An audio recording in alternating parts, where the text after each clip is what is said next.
Hello, and welcome to Restoring Hope, the podcast of the Missionaries of the Precious Blood. I'm your host, Patrick Higgins, Executive Director of Communications for the congregation. Our guest today is Father Larry Hemmelgarn, who will be talking about his work with the Glen at St. Joseph, which offers a safe haven where education and individualized coaching encourage young women and their children as they build their resources and hope. And I should note that Father Hemmelgarn is talking in generalities because, number one, there are confidentiality issues with the clientele at the Glen at St. Joseph. Is that correct, Father? Yeah, for the most part, yeah. Okay. So what was the initial vision for the Glen, and has that evolved over time? The Glen at St. Joseph is in Dayton, Ohio. The vision is very simply this. In order to improve the lives of children, you have to improve the lives of the moms.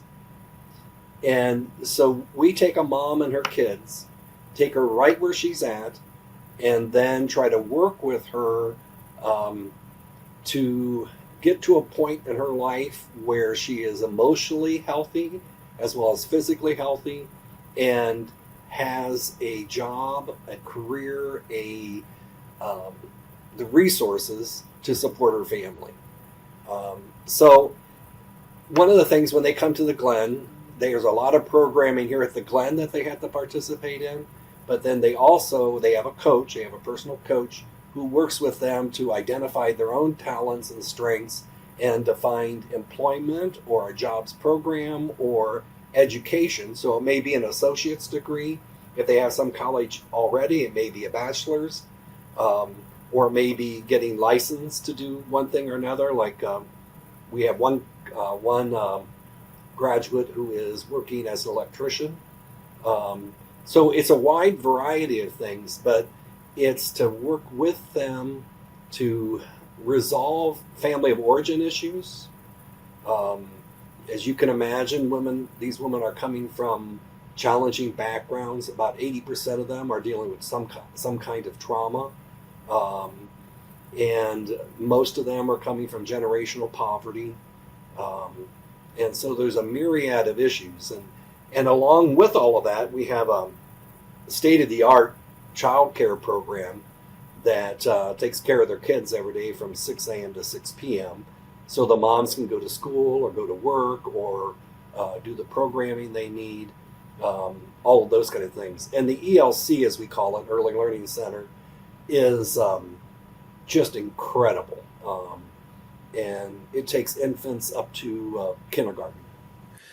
Which seems to, the mission of the Glen at St. Joseph seems to absolutely fall in line with the spirituality and charism of the Missionaries of the Precious Blood. So why was it important for the congregation to be involved in a ministry like the Glen at St. Joseph? Well, actually, they came to us, and in the beginning, there is a Catholic chapel on site, and with the Blessed Sacrament reserved. And that was very important to the founder, that there be a chapel here, that the Blessed Sacrament be reserved, a place for the women to go and pray if they'd like to. We are non-denominational in terms of who comes here to live and stuff, but we are very clearly a Catholic organization, meaning our roots. There's no expectation on the part of the residents that they have to be Catholic or even look at Catholicism. What we're looking at is the spirituality, but because of the independence of the institution also is why we have a very strong spiritual component, and we can do that because we don't take any government monies or anything like that. And that's where I come in. And I knew the founders for any number of years, and we are non-judgmental. We take the women where they're at. We don't pass judgment on where they've been or what's happened in their lives. We take them right where they are, and my job is to try and help them find out where God's in their life, and help them identify that for themselves, and then grow in their spirituality and decide what it is they want to share with their children in terms of spiritual issues and things like that, and to develop that while they're living here. So how do you work to build trust with the residents who may have experienced that kind of instability? I'll tell you, I was reticent because I didn't know if the women would trust a man, number one, because a lot of these women have had difficult relationships with men. The staff kept telling me no, that it'll be fine, and I wasn't convinced. But when I actually started doing the Intro to Spirituality workshops that we did, the women were just amazing. And the reason I think they trusted me is because the Glen said, I'm okay. Because they built that relationship with the Glen, and now they trust the Glen. And so if the Glen says Father Larry's okay, then he must be okay. And they've been extremely open to the point where I've been surprised at the things that they've shared. Because we go into some, they talk about their experiences, and then we're usually in groups of 4 or 5. And I always have another staff member with me, and they'll refer to traumatic things that have happened in their life. And then as one of the residents says, Father Larry asks his probing questions. I start asking questions and helping them try to figure out possibly where God was at and all of that. And then the other women in the group will start asking questions. And so they learn from each other. And then they can decide, okay, who's God for them then in that situation as they look back on it. So yeah, and you mentioned that they're not predominantly Catholic women; it's women of any faith or no faith. So how does the Glen support the emotional and spiritual needs of those women? They have a full-time spiritual director. I'm adjunct, but they have a full-time person that meets with them regularly, with any woman who wants to meet more than what's normal or whatever can. It's interesting, Patrick, because for many of these women, if they have any kind of faith life, for most of them it came from grandma. Okay. It didn't come from their immediate family. And this has been the shift over the last 20 years that the Glen's been in existence. With every passing year, more and more of them are completely unchurched and don't really have any experience of church at all. For any number of them, Catholics are suspect. Okay. Which is understandable given all the bad press in the last 15, 20 years. Yeah. As well as just generational ideas about Catholics and from Protestantism and different things like that. But it's amazing once we start talking and they realize I'm just like them and they're just like me, and they go deep very quickly into their lives. And I think part of it for them is they realize the Glen is a safe place, and this is probably the only opportunity like this they're going to have in their lives to really delve deep into their own personal stuff and on a spiritual level, as well as relational with their families and all that sort of thing. And so they go there because they want to change their lives. They don't like where they're at, and they want to make it different for their kids primarily. Okay. All right. So what are kind of some of the greatest issues or challenges that the women at the Glen face? And you touched on some of them before, obviously, but I guess what I'm getting to is there a time when you saw someone overcome great odds through their time at the facility? All of them. Seriously. I mean, any woman who makes it to this program has really worked hard and has overcome, because that's the clientele we're looking for, are women who have had a lot of challenges. Because most programs that are out there will deal with this issue or that issue or whatever, but they don't do the whole thing. And for many of the programs that are out there, they don't have the funding to go more than X number of weeks or whatever. Their average stay here, the program is designed to be 2 years, and for most of these women, it's almost 3 that they live here.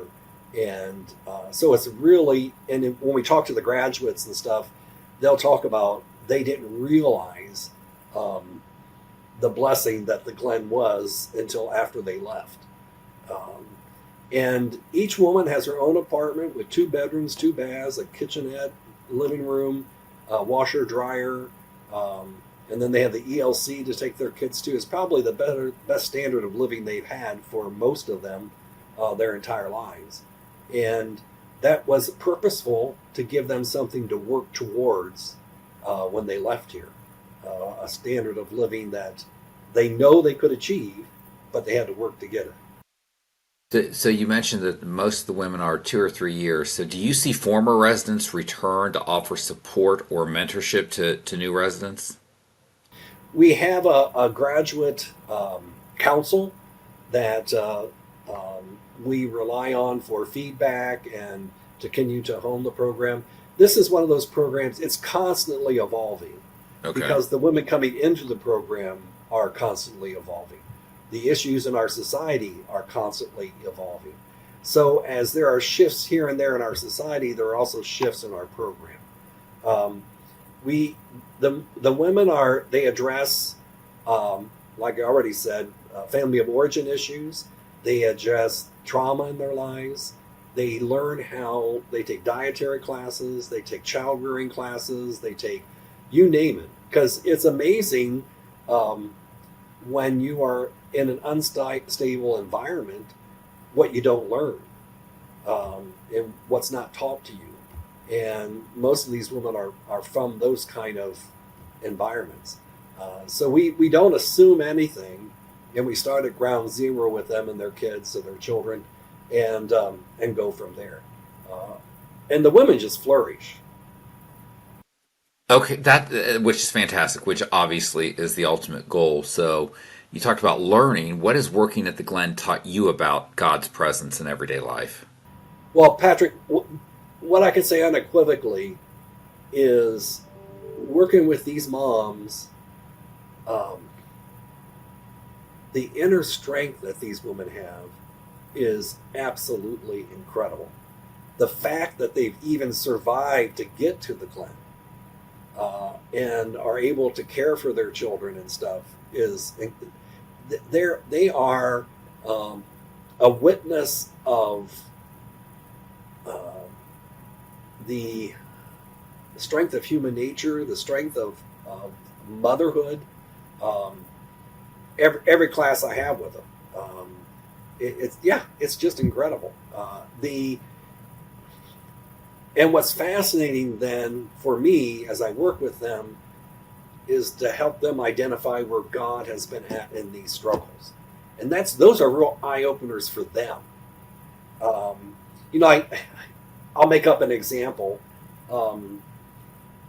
Some woman's getting beaten by her boyfriend or whatever, and Aunt Tilly walks in and chases them out of the house. And as the woman reflects on all of that, begins to realize that Aunt Tilly's arrival wasn't just happenstance. That in that instance, Aunt Tilly was Jesus for her. And helping her, and then Aunt Tilly stayed around and helped her and make sure she was okay and all those kind of things. And so they can begin to see how God works through other people and in their own lives, and even through themselves in terms of how they relate to their children and different things like that. And you're right, it does fit right in with our spirituality, because St. Gaspar was always looking to work with the people when church hours weren't available. In the marketplace or on the street corners or wherever. And so this fits in perfectly with all of that. And you touched on it a little bit before, but how do you minister spiritually, I guess, to residents who may not come from a religious background or who don't want the religious aspect, who just want to get their lives back on track?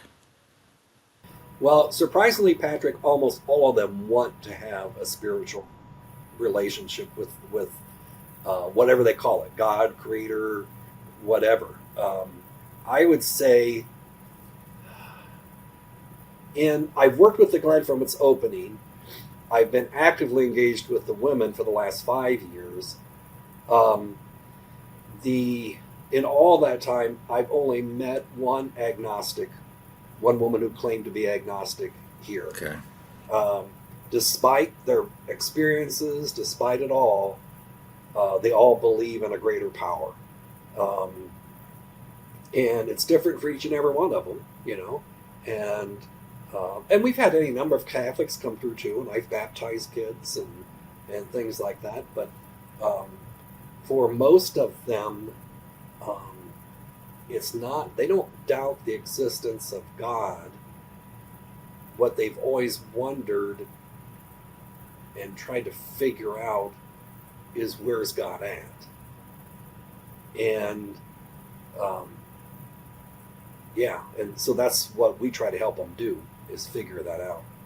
So how do you personally remain hopeful when the work gets difficult? Because I assume this is some pretty grueling work. It is, but hopeful, remaining hopeful is easy when you see the women overcome so much. They come in here, they're at wit's end. They have no place to go. They have one or two babies, and they want their lives to change. They don't understand why they've gotten to be where they're at. And so many of them arrive here with quite a bit of despair. And within a pretty short period of time, they start to turn that around. Well, first and foremost, just giving them a place to live. That, and the Glen does its research. If they have a toddler and a infant, then when they move in, there's a crib and a toddler's bed. It's not like most places they'd go and they'd have to make do for whatever for their children. And the Glen makes certain that is very welcoming and trying to accommodate all those different kinds of things before they ever walk in the door. And for most of these women, that's a first. Our maintenance management here, like if they have a problem with something in their apartment, almost all their lives they've had to fight their landlords to fix anything. And so for the first time in their life, they have somebody who not only fixes it, treats them nice in the process too. Okay. Those are all new experiences for these women, and it affects them emotionally, psychically, all of it, and they start to realize there's a whole nother world out there. And it can be different for me. It can be different for my kids. And so we have 36 apartments. We have 36 moms. And right now I think we have about 55 kids. And at any given time, you have moms that are getting ready to leave, moms that are just coming in, and moms who are in the middle of the process. So there's always those successful cases that are getting ready to move on, and there's always the challenging ones that just came in the door. And not everybody makes it all the way through. Oh, they don't. There's really strict rules. Like one of the things is no men are allowed in their apartments. They have visiting areas for the fathers of the children, but the apartments themselves, that's the mom and her child's space. And the idea was the women need to realize that they can live and do well on their own without somebody else taking care of them. And so a big part of that then was to help them establish that independence. And while they don't like it when they move in, almost across the board after they leave, they said that was really important piece and they needed that. So it's a multifaceted program because there's so many issues for these women in their lives that it has to be. And the staff is always available to them. Like I said, they have a personal coach, then they have all these other classes that they take, plus their educational plan, and all of that. So it's comprehensive. So how do you, or even the residents, define success for people who have gone through the program? Well, it varies. I mean, part of it depends on the severity of the situation when the woman arrived. There's a big difference between somebody who's grown up in an alcoholic home and somebody who has been beaten repeatedly or raped or something like that. So it's the whole program is very individualized, and you have to take each woman where she's at with her history of experiences, and they work very hard with their coaches to come up with a plan for them to define what success is. Um, from objectively, success for the Glen would be a mom who's able to leave here with her child or children and support them and be emotionally healthy, have good relationships, and have good boundaries. Um, that would be the success. Now, you're realizing in 2 to 3 years we're trying to overturn 20 to 25 years of history. Um, but overall, because it's so intensive, the program's pretty successful. Everybody who comes through the program leaves in a better place than when they arrived. Okay. So speaking of support, what role does community support, I guess either prayerful or practical, play in sustaining the mission? Um, we have there's lots of different levels to that, Patrick. Okay. Um, on a very high level, I have mass over the chapel, and the people in the neighborhood attend that. It's open to the public, um, and so and every time we celebrate Eucharist together, we always pray for the people who are living on the grounds. Um, and so there's that piece of it. So the neighborhood's also aware of who we are and what we're doing, and supportive of what we're doing. We're kind of an anchor in the neighborhood. I should mention that there's 24/7 security because any number of the women, um, the dads of the children, there are restraining orders because of violence in the past and things like that. So we do have 24/7 security. The neighborhood's all aware of that, um, and so that's one level. For the moms themselves, to be living with other women who have had experiences like their own, and to realize that they're not alone in what they've experienced is huge. And they build lifelong relationships while they're here with other moms, and so that's another whole level of community. And then as a Glen community, all of us together, meaning staff and moms and kids, uh, we have a lot of community events that we celebrate successes, we celebrate holidays, and all those kind of things, so that there's a real sense of community. One of the parts of the spiritual program is, and we haven't done this yet, but we're looking at it, is there are basically 4 hallways where all these apartments are. And we want to turn them into neighborhoods and do neighborhood events in order to help the moms. Because like I said earlier, there's always new moms moving in, some that have been there a while and some that are on the way out. But if we can turn those into neighborhood kind of things, because there's lots of community areas in the building that we can host stuff for them to get together and that sort of thing. And we always begin that stuff with prayer. The founder's intent for the moms is that when they leave the Glen, they know that God's always available to them. So that's my spiritual job, is to make sure those women know that by the time they leave the Glen. Now, obviously, they have to be open to that, but that's what the founder wants. So, if someone's looking for hope in their own life, regardless, anyone, and if someone's looking for hope, do you have a message that you can share with them based on your experience at the Glen?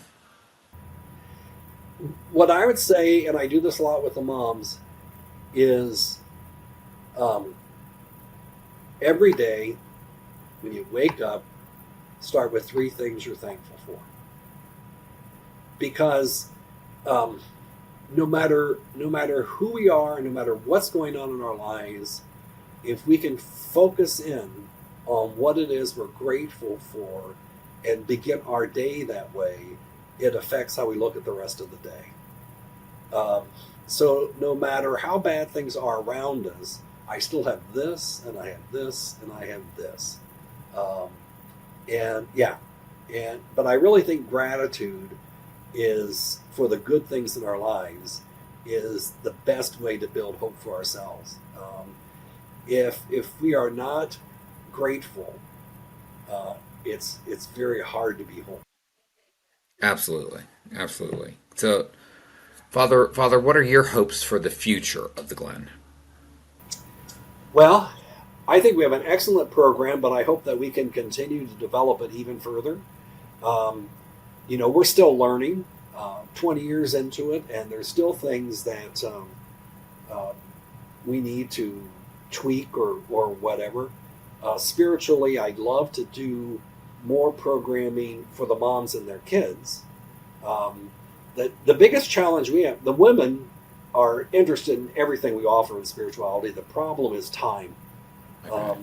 because they are so busy between classes, working, and all that sort of thing, and then plus raising one or two kids. It's hard to find the extra time to do all the programming they would like to do. Um, but I think the Glen is in a very good position, has excellent programs. We have an excellent staff. Um, and so I think for all of us, the main goal is just to continue to tweak what we do to make it even better. And I would love eventually to find a way to duplicate the model elsewhere, um, because there are it's not going to be able to be duplicated like it is here. This is a 22-acre campus, and Okay. um, and yeah, that's not easily doable financially. But I think there are parts and pieces of this that could be right sized in a way to make it workable in other areas too. Okay. So, speaking of support, how can people support or get involved in the ministry at the Glen? Well, first would be to start with a visit. Anybody who wants to come here and visit would be great, and they can get a tour and see everything. Um, we are um, constantly looking for babysitters Okay. for our Okay. evening programming and things like that. Um, but I think prayer support and for the women to know that other people are praying for them and stuff has a big impact, because for most of these women, they haven't had that kind of support in the past. So always financial, but it's I don't like to go there right off, but it obviously is another way of supporting the program. So, if any of our listeners are interested in learning more, I know that they can go to Glen at stjoseph.org. Are there any other ways to get in contact, or any other avenues that our listeners should explore to learn more about the Glen? Well, they can on the web page. There is a inquiry thing where they can, if they have questions and stuff, they can ask. But that's more geared towards women who are interested in coming here. Okay. Um, they can, if they have our community address book, they can certainly contact me. And my address and everything is in there. Um, they there are also um, the communications person on the website too would be another resource, or even the executive director. And none of those things go unresponded to. They're always welcome. Father, any final words or anything that I haven't asked you about the facility that you'd like viewers to know or listeners to know?